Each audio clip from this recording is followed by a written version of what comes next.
Hello बच्चों, क्या हाल चाल। आई होप सब ठीक ठाक होगा।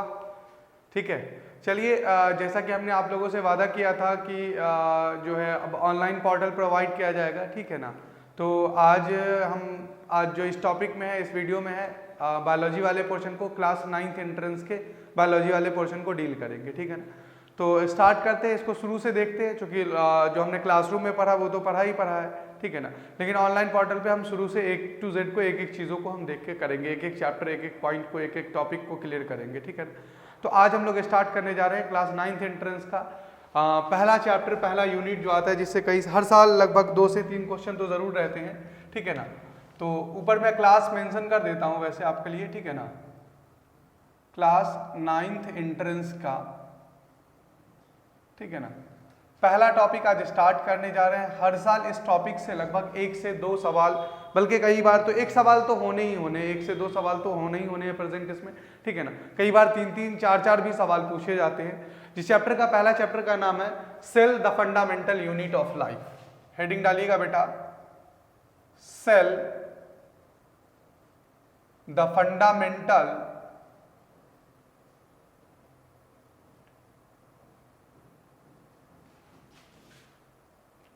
Unit of life.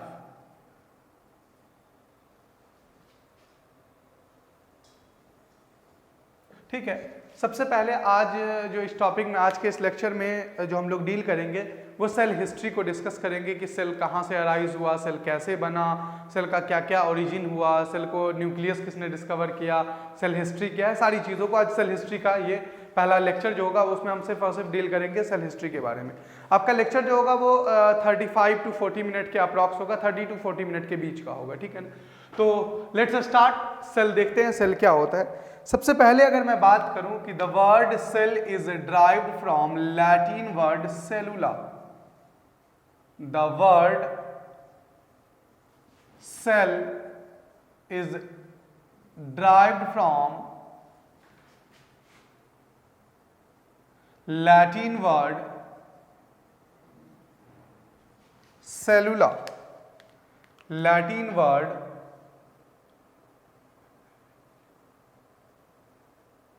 cellular, which means a hollow room, which means a hollow room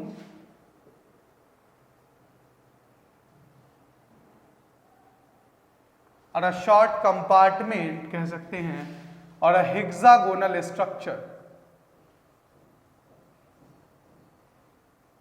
hexagonal structure.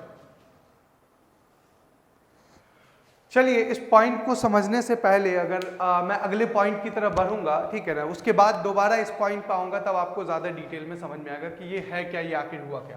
पहला सवाल क्लियर होता है यहां से, क्या कि वर्ड सेल जो लिया गया है, the word cell is derived from Latin word. कौन से वर्ड से? लैटिन वर्ड से लिया गया है।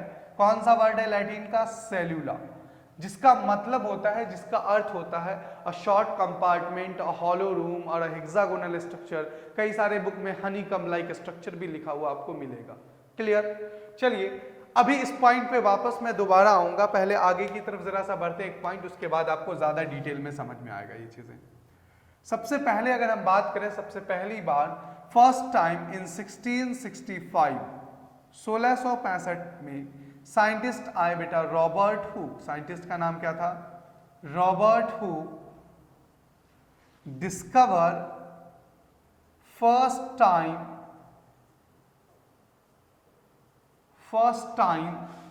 सेल।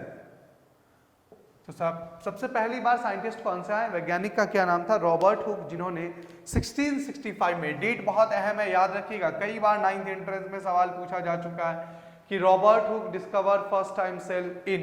डेट क्या था बेटा? डेट जो होगा वो 1665 था। साइंटिस्ट का नाम क्या था? Robert hook. When he absorbed when he see inside the microscope, जब वो सेल को डिस्कवर किए, उन्होंने देखा, तो माइक्रोस्कोप के अंदर जब देखा उन्होंने, तो उन्हें कुछ एक hexagonal short compartment like structure दिखाई दिया, कुछ इस तरीके का। कुछ इस तरीके का उन्हें क्या दिखाई दिया, स्ट्रक्चर दिखाई दिया। किसको, रॉबर्ट हुक साहब को। कहां दिखाई दिया, inside the microscope when he absorb the cell, जब वो एब्जॉर्ब कर रहे थे सेल को उसी टाइम पे। तो एक्चुअली में अगर देखेंगे आप तो देखने में ये कुछ आपको लगेगा कि लाइक हनी का, मधुमक्खी का जैसा छत्ता होता है उसी छत्ते की तरह स्ट्रक्चर आपको दिखाई दे रहा होगा ये शायद, ठीक है ना। या फुटबॉल पे बना हुआ स्ट्रक्चर कुछ इसी तरीके का आपको नजर आता है। इसी तरीके का उन्हें भी कुछ स्ट्रक्चर नजर आया था। किसको, रॉबर्ट हुक साहब को। एक्चुअली में रॉबर्ट हुक अगर हम बात करें तो रॉबर्ट हुक एक डच के रहने वाले साइंटिस्ट थे जहां पर लैटिन लैंग्वेज यूज किया जाता है। जैसे अगर मैं बात करूं समझने के लिए कि अगर इंडिया में अगर कोई खाली जगह हो तो उसको हमारा आप क्या बोल देते हैं, प्लेग्राउंड बोल देते हैं, मैदान बोल देते हैं। वैसे ही लैटिन में एक वर्ड है सेलुला जो यूज किया जाता है किसी खाली जगह के लिए, शॉर्ट कंपार्टमेंट के लिए, ठीक है ना।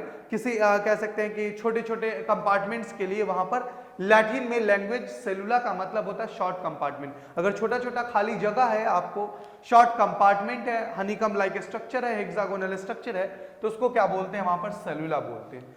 उसी सेलुला से इन्होंने उला हटा करके इसका नाम क्या रख दिया बेटा, सेल नाम रख दिया। क्लियर, समझ में आई बात। 3 सवाल क्लियर होता है यहाँ पर। पहला सवाल क्या चीज है, who discover the first time cell, Robert Hooke. Date याद रखिएगा, किसने सबसे पहली बार सेल को डिस्कवर किया बेटा, तो रॉबर्ट हुक ने डिस्कवर किया।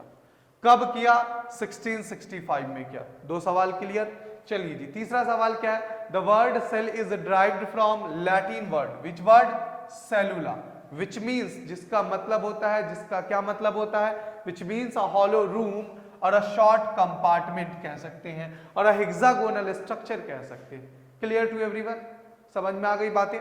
चलिए जी आगे बढ़े अगले पॉइंट की तरफ।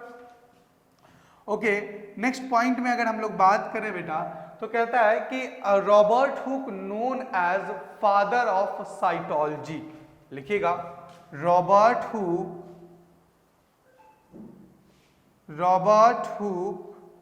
known as father of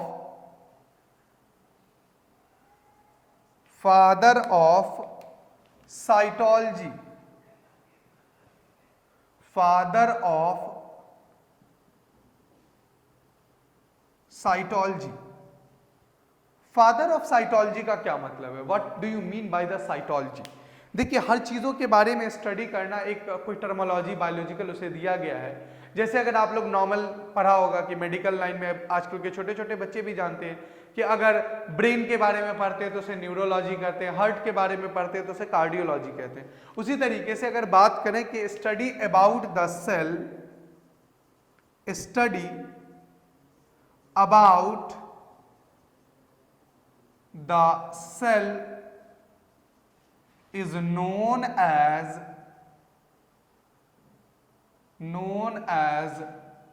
cytology। याद रखिएगा पॉइंट, ये भी इंपॉर्टेंट है कि स्टडी अबाउट द सेल, ये आपका 9th एंट्रेंस में सवाल आ चुका है। ये जो सवाल है आपका AMU 9th एंट्रेंस में आपका सवाल पूछा जा चुका है कि study about the cell, cell के बारे में स्टडी करना क्या कहलाएगा, सेल के बारे में स्टडी करना क्या कहलाएगा, साइटोलॉजी कहलाएगा। And who known as father of cytology, Robert Hooke known as father of cytology. Clear to everyone, समझ में आ गई बातें। चलिए जी नेक्स्ट पॉइंट की तरफ बढ़ते हैं। रॉबर्ट हुक साहब ने जो भी चीजें अपनी स्टडी की, जो भी चीजें अपने बारे में सेल के बारे में देखा, सेल के बारे में सोचा, रिसर्च किया, उन सब को एक बुक के फॉर्म में कंपाइल किया, बुक के फॉर्म में लिखा और उसे पब्लिश किया, जिसका नाम, बुक का नाम था माइक्रोग्राफिया। याद रखिएगा, ही रोट अ बुक, लिखिएगा Robert hook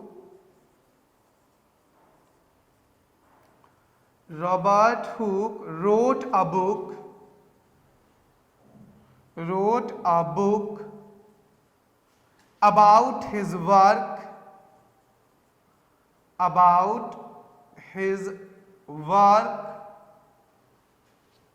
which published in London,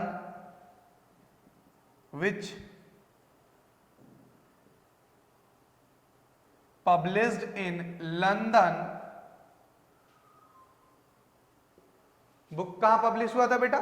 London में। And the book name book का जो नाम था वो याद रखिएगा जरूर। बुक का नाम क्या था? माइक्रोग्राफिया।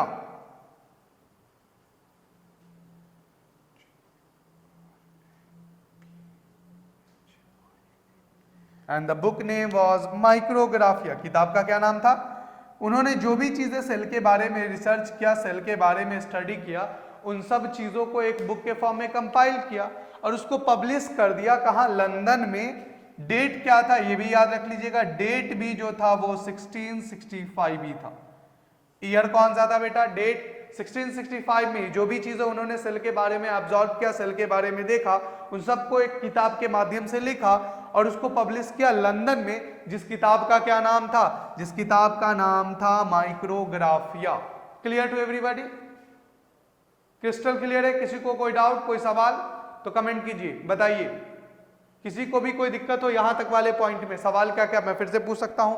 यहां पर से बता रहा हूं, एक बार रिकॉल कर रहा हूं मैं आप लोगों को। सवाल क्या पूछा जा सकता है कि सेल सबसे पहले होता क्या है? सबसे पहला सवाल आपसे पूछा जा सकता है जिसको हमने डिफाइन ही किया कि cell is the fundamental unit of life. Cell क्या होता है बेटा? फंडामेंटल यूनिट ऑफ लाइफ होता है। किसी भी लिविंग ऑर्गेनिज्म के अंदर जो सबसे छोटी यूनिट होती है उसको हम लोग क्या बोलते हैं? सेल बोलते हैं। क्लियर? पहला सवाल तो यहां से क्लियर होता है। दूसरा सवाल आपसे पूछा जाएगा कि the word cell is derived from. Cell word कहां से ड्राइव किया गया है? Latin word which means cellula. दूसरा नेक्स्ट सवाल की तरफ बढ़ते हैं। Who discover the first time cell? Robert Hooke. Date क्या था? 1665। क्लियर? तीसरा सवाल, नेक्स्ट सवाल की तरफ बढ़ते हैं कि who known as father of cytology. Father of cytology किनको कहा जाता है? तो सबसे पहले समझिए साइटोलॉजी क्या होता है। Study about the cell is called as cytology. जैसे कि आप लोग पढ़ते होंगे study about the brain is called as neurology, study about the heart is called as cardiology. तो उसी तरीके से study about the cell is called as, क्या बोलेंगे उसे अपन? बोलेंगे उसे साइटोलॉजी बोलेंगे। चूंकि सबसे पहली बार सेल को रॉबर्ट हुक ने डिस्कवर किया था, इसलिए इन्हें हम क्या बोलते हैं? फादर ऑफ साइटोलॉजी बोलते हैं। क्लियर? जो भी चीजें उन्होंने ऑब्जर्व किया, देखा, सीखा, समझा, उन सबको एक बुक के फॉर्म में क्या क्या कंपाइल किया और उसे पब्लिश कर दिया। कहां? लंदन में। डेट क्या था? 1665। और उस किताब का क्या नाम था? माइक्रोग्राफिया। क्लियर? चलिए नोट डाउन कीजिए।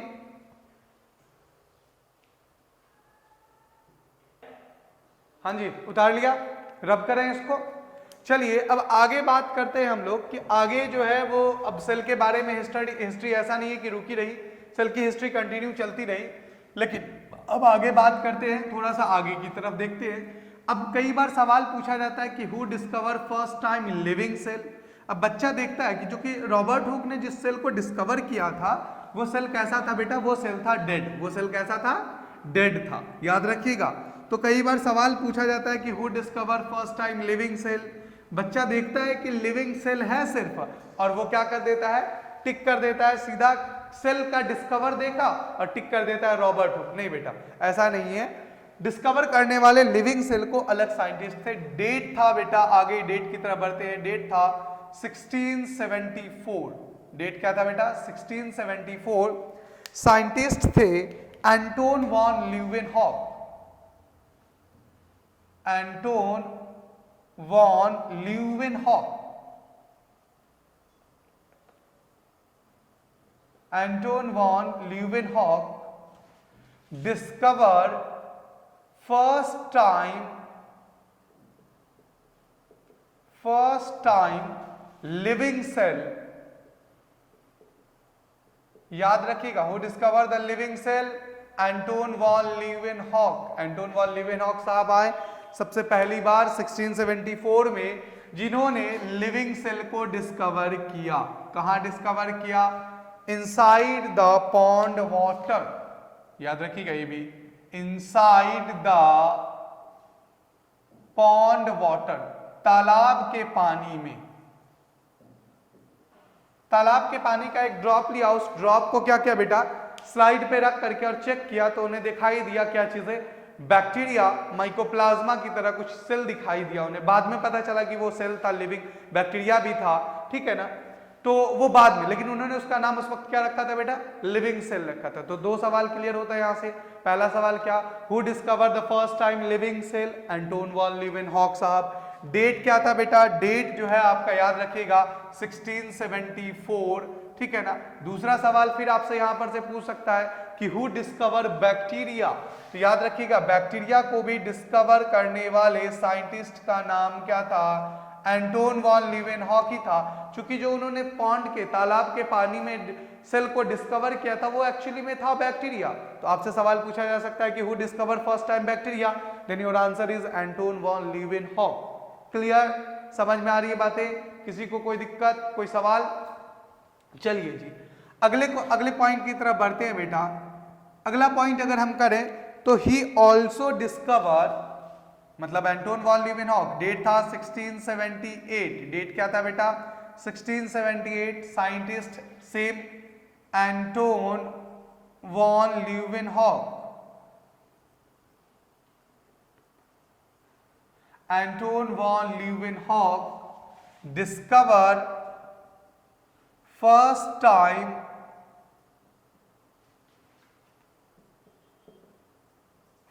Time human sperm cell, human sperm cell. तो आपसे यह सवाल पूछा जा सकता है कि हु डिस्कवर ह्यूमन स्पर्म, तो ह्यूमन स्पर्म को डिस्कवर करने वाले साइंटिस्ट का नाम क्या था, एंटोन वॉन लीवेनहॉक। डेट क्या था बेटा, डेट था 1678। क्लियर एवरीबॉडी, आगे बढ़े। चलिए अब आगे अगर हम लोग बात करें तो Anton van Leeuwenhoek known as, इनको एक और नाम से भी जाना जाता है, क्या नाम से जाना जाता है, फादर ऑफ, इनको क्या बोलते हैं बेटा, माइक्रोबायोलॉजी बोलते हैं। क्या बोलते हैं इन्हें हम, Anton van Leeuwenhoek, Anton van Leeuwenhoek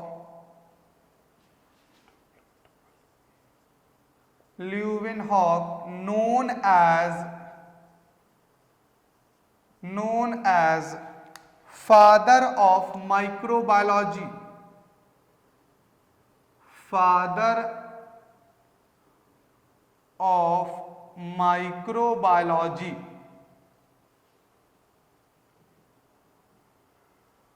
father of microbiology. याद रखिएगा माइक्रोबायोलॉजी किसको कहेंगे, study about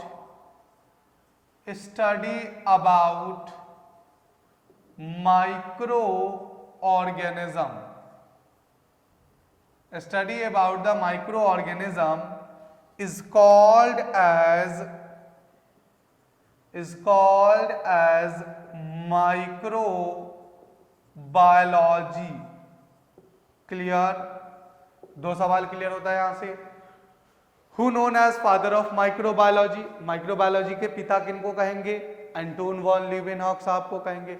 what is microbiology, ये आपसे ऐसे सवाल पूछ सकता है कि study about the micro organism is called as, study about the micro organism is called as, क्या बोलेंगे अपन, माइक्रोबायोलॉजी बोलेंगे। क्लियर फंडा, आगे बढ़े हम लोग बेटा।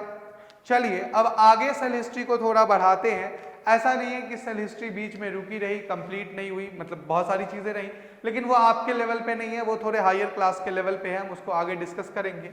अब बात करते हैं, सीधा थोड़ा सा जंप करके आते हैं कुछ सेल हिस्ट्रियों को और सीधा बात करते हैं कहाँ, डेट था बेटा 1831। डेट क्या था बेटा, डेट था 1831। साइंटिस्ट थे रॉबर्ट ब्राउन, साइंटिस्ट का नाम क्या था बेटा, Robert brown. Robert brown discover first time nucleus, first time nucleus. याद रखिएगा, हु डिस्कवर न्यूक्लियस। अब सबसे पहले समझिए न्यूक्लियस होता क्या है। तो कहता है कि इनसाइड द सेल, सेल के अंदर एक round spherical like structure present होता है, that consist genetic material, that consist DNA is called as nucleus.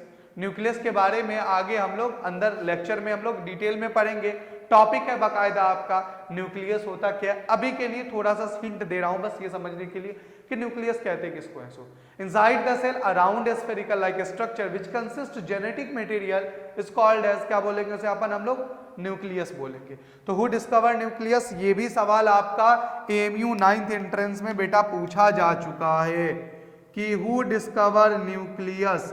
तो 9th एंट्रेंस में सवाल पूछा जा चुका है। याद रखिएगा कि किसने डिस्कवर किया था न्यूक्लियस को, रॉबर्ट ब्राउन ने। डेट क्या था बेटा, डेट था 1831। डेट क्या था बच्चों, डेट था 1831। ओके, आगे बढ़े हम लोग बेटा। चलिए अब आगे बढ़ते हैं अगले डेट की तरफ। आगे अगर हम लोग बात करें तो साइंटिस्ट थे बेटा कौन, जेई पुरकिंजे, 1839। डेट था 1839। साइंटिस्ट थे बेटा जेई पुरकिंजे। साइंटिस्ट थे कौन बेटा, जेई पुरकिंजे। साइंटिस्ट का नाम था J E Purkinje. Gives the term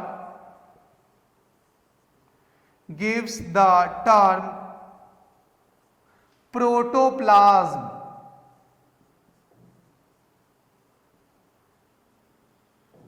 ये भी सवाल आपका 9th एंट्रेंस में पूछा जा चुका है। एएमयू में आपका ये भी सवाल आ चुका है कि who gives the term protoplasm. Protoplasm term को किसने दिया, तो साइंटिस्ट थे बेटा जेई पुरकिंजे। साइंटिस्ट का नाम जरूर याद रखिएगा। Who gives the term protoplasm, J E Purkinje. J E Purkinje साहब ने 1839 में क्या किया था, प्रोटोप्लाज्म टर्म को दिया था। अब समझिए प्रोटोप्लाज्म कहते किसको है। सो देखिए 3 चीजों का कॉम्बिनेशन होता है। कितने चीजों का कॉम्बिनेशन होता है बेटा जी, 3 चीजों का। पहला आपका सेल मेम्ब्रेन, दूसरा आपका न्यूक्लियस और तीसरा आपका साइटोप्लाज्म। इन तीनों चीजों के कॉम्बिनेशन फॉर्म को, सेल मेम्ब्रेन, न्यूक्लियस और साइटोप्लाज्म के कॉम्बिनेशन फॉर्म को क्या कहेंगे बेटा, हम लोग प्रोटोप्लाज्म कहेंगे। क्लियर, तो याद रखिएगा who gives the term protoplasm, J E Purkinje in 1839।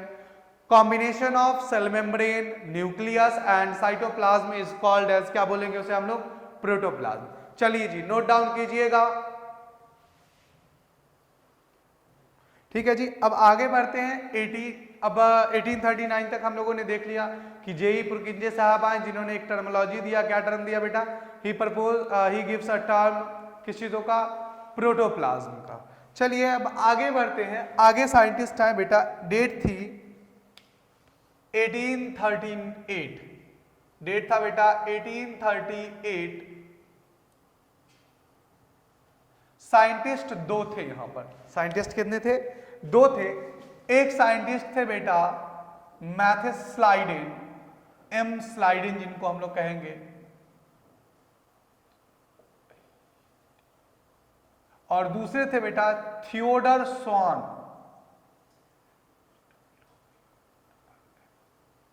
Matthew Schleiden and Theodore swan. Schleiden जो थे बेटा वो साइंटिस्ट मतलब पेशेवर से बॉटनिस्ट थे।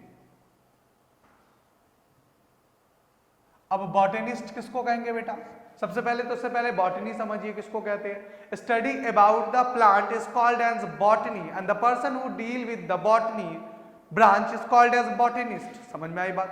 जैसे पौधे के बारे में, प्लांट के बारे में पढ़ना क्या कहलाएगा, बॉटनी कहलाएगा। और जो बंदा, जो इंसान उस ब्रांच को डील करता हो, उसको स्टडी करता हो, उस पर्सन को क्या कहेंगे, बॉटनिस्ट कहेंगे। क्लियर है, तो याद रखिएगा स्टडी अबाउट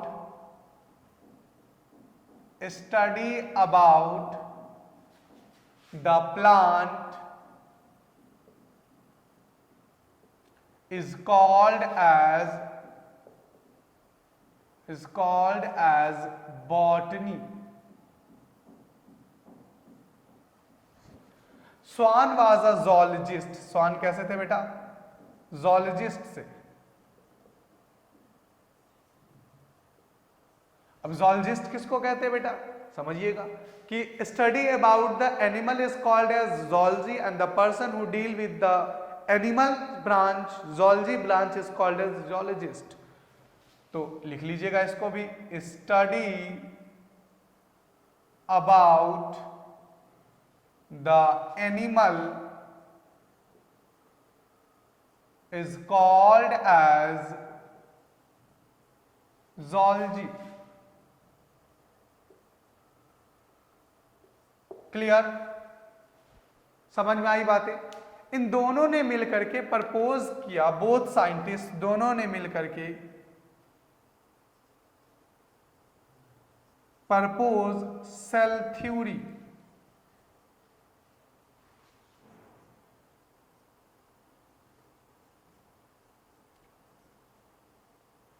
तो पहला सवाल क्लियर कीजिए, who propose the cell theory? किसने सेल थ्योरी को प्रपोज किया? साइंटिस्ट थे बेटा, दो साइंटिस्ट, स्लाइडेन और स्वान। डेट था बेटा याद रखिएगा 1838। Propose the cell theory. Who propose the cell theory? दो scientist, Schleiden and Schwann. Date 1838। Schleiden was a botanist, Schwann was a zoologist। Both दोनों ने मिलकर के किस चीजों को प्रपोज किया? सेल थ्योरी को प्रपोज किया। अब सवाल ये उठता है कि व्हाट इज सेल थ्योरी? देखिए पहला जो स्टेटमेंट है सेल थ्योरी का वो क्या है? Cell is the basic structural and functional unit of life, जिसको हम और आप आज क्या मानते हैं बेटा?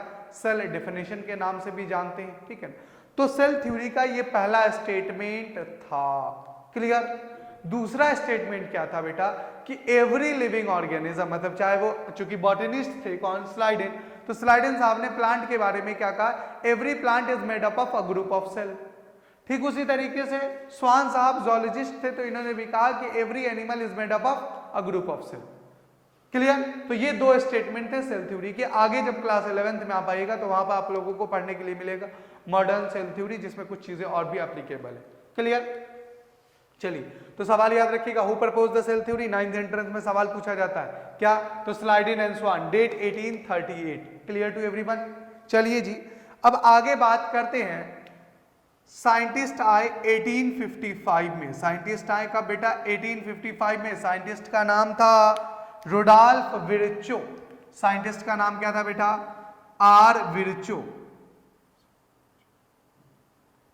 साइंटिस्ट का नाम Rudolf Virchow. He modified the cell theory. He modified the cell theory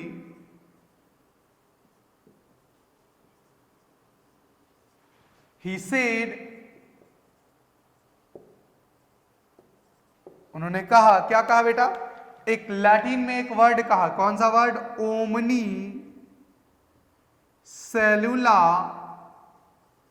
E सेलुला।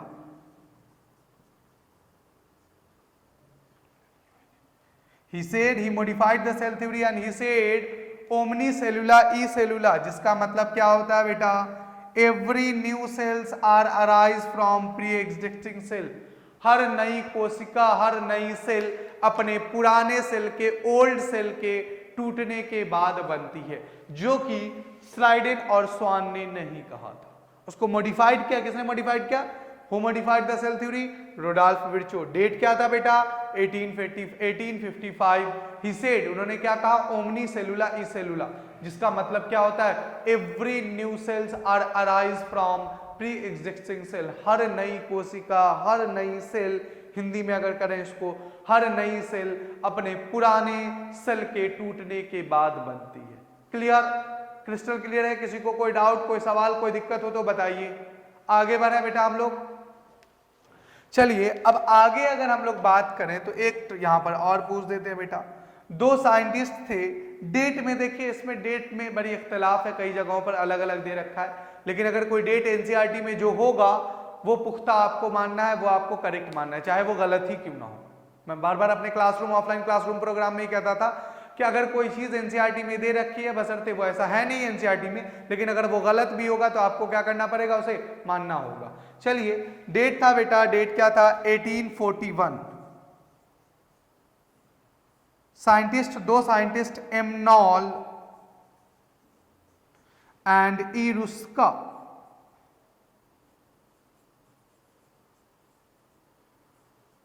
Discover electron microscope. इन दोनों ने मिलकर के किसको किया बेटा? इलेक्ट्रॉन माइक्रो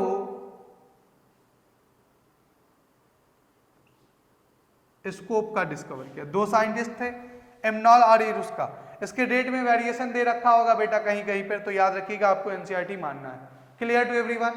समझ में आ गई बातें यहां तक का? तो यहां पर आपका होता है सेल हिस्ट्री कंप्लीट। यहां पर आपका क्या होता है, लगभग आपके लेवल पे, क्लास 9th एंट्रेंस के लेवल पे सेल हिस्ट्री, इससे बाहर आपके सवाल नहीं आएंगे। जो भी अगर सेल हिस्ट्री से सवाल उनको पूछना होगा तो इससे बाहर सवाल आपको इंशाल्लाह नहीं आएगा, ठीक है ना। लेक्चर को पूरा पढ़िए, जितना हमने बोर्ड पे लिखा है सारी चीजों को आप अपने कॉपी पे नोट कीजिए, पूरा आप अपना नोटबुक बनाएं, ठीक है ना, और पढ़ते रहिए। बाकी हमारे साथ जुड़े रहिए, इंशाल्लाह हम रेगुलर आपके लिए वीडियो बनाते रहेंगे, रेगुलर अपडेट करते रहेंगे आपको एवरीडे, ठीक है ना। उसके अलावा अगर हम लोग बात करें तो क्या चीजें आपको करनी है, ठीक है ना, तो आप लोगों को रेगुलर हमारे साथ जुड़े रहना होगा। हर एक टॉपिक को हम एक चीजों को हम डिटेल में देखेंगे जो आपके लेवल पे है, 9th एंट्रेंस के लेवल पे, ठीक है ना। तो अगले लेक्चर में हम लोग डील करेंगे सेल ऑर्गेनेलिज से, ठीक है ना। सेल ऑर्गेनेलिज से स्टार्ट करेंगे, तो उसको जरा सा आप लोग खुद पढ़ के आइए, फिर लेक्चर में हम लोगों के साथ लाइव रहिएगा, पढ़िएगा, और फिर इन चीजों को हम लोग आगे देखेंगे, ठीक है ना। ठीक है, जब तक के लिए पढ़ते रहिए, थोड़ा सा बाहर घूमना फिरना कम कीजिए, कोरोना थोड़ा सा ज्यादा बढ़ रहा है तो घर पे रहिए और लेक्चर को एंजॉय करते रहिए। और 9th एंट्रेंस के लिए फुल्ली डेडिकेटेड, ऐसा नहीं है कि मोटिवेशन डाउन करना है। देखिए 9th एंट्रेंस होना है। लास्ट ईयर कोविड बहुत ज्यादा था, पहला था सिचुएशन, लोग काफी डरे हुए थे, तब भी इन्होंने एंट्रेंस दिया, लेट लिया। इस बार भी लेट एंट्रेंस होगा, नो डाउट लेट होगा, लेकिन एंट्रेंस हर हाल में होगा, बैच सेशन 0 नहीं होगा। तो इसलिए आप अपना मोटिवेशन डाउन मत कीजिए, कंटिन्यू रहिए, हमारे साथ जुड़े रहिए, ठीक है। मिलते हैं फिर नेक्स्ट लेक्चर में, थैंक यू। बंद करो।